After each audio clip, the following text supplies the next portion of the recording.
With Scarlet and Violet having a mixed reception, with many fans complaining about the glitches, the bizarre difficulty curve, and other general performance issues, the question has come up, who should make a Pokemon game? Now, let's get some things straight. We're only talking about spin-off games or remakes of mainline games. We are not talking about making the next mainline game itself. While Game Freak is off the table, other constituent members of the Pokemon Company are fair game, such as Nintendo and Creatures Inc. I'd also specify which features or quirks or special attributes that these companies would give. Okay, so first off, Activision Blizzard. Just kidding. I'm not letting them touch this franchise with a 10-foot pole. The obvious answer is to hand it to the reins of Nintendo for a game. Why? If Breath of the Wild and Tears of the Kingdom are any indication, Nintendo knows how to make an open world game that's functional at launch. I've often seen complaints about how Scarlet and Violet's open world feels completely empty, and I completely believe it. Take Levincia, the city Iono is in. Looks like a grand city, but if you try to explore any of the houses or just basically anything, there is nothing. There is no incentive to explore anywhere. It just looks pretty from a distance.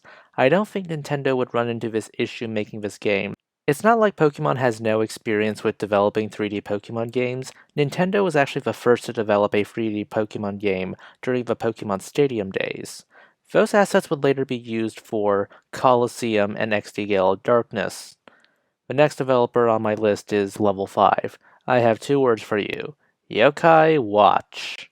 The plot is pretty simple. Yokai causes mischief and you must subdue it and capture it. Honestly, it could just be an anthology series. It's like Mochi Mayhem. Pokemon causes trouble with the locals, and you must find a way to subdue it. Honestly, if it was an anthology style game where we had like a bunch of Pokemon causing trouble and then we'd have to subdue them, I would be all for it. Next one is Atlas. Okay, SMT is generally considered the grandfather of the monster collecting genre as a whole. I remember the days when Pokemon dungeons were, hard. And I honestly think an RPG dedicated to Pokemon dungeon crawling and whatever the hell Persona is in terms of genre would honestly be pretty fun. My next pick is just to hand the reins to Square Enix. While many would point to World of Final Fantasy as Square Enix's first foray into the monster genre, they've been in the monster genre game longer than you can expect. Dragon Quest V, for example, was made in 1992 and incorporated many of the monster taming elements you would find somewhat familiar within this genre, and this was made before Pokemon. Also, the artwork was done by Akira Toriyama. Yes, that Akira Toriyama. They even got the monster is the soul of a person who died in a tragic circumstance bit down with Kingdom Hearts Dream Drop Distance. Just please don't make the protag emo. The final one is Spike Chunsoft. I mentioned Square Enix was the publisher of Dragon Quest V. Square Enix wouldn't develop that until, I believe, 10 or 11. Who do you think developed number 5? That's right, Spike Chunsoft.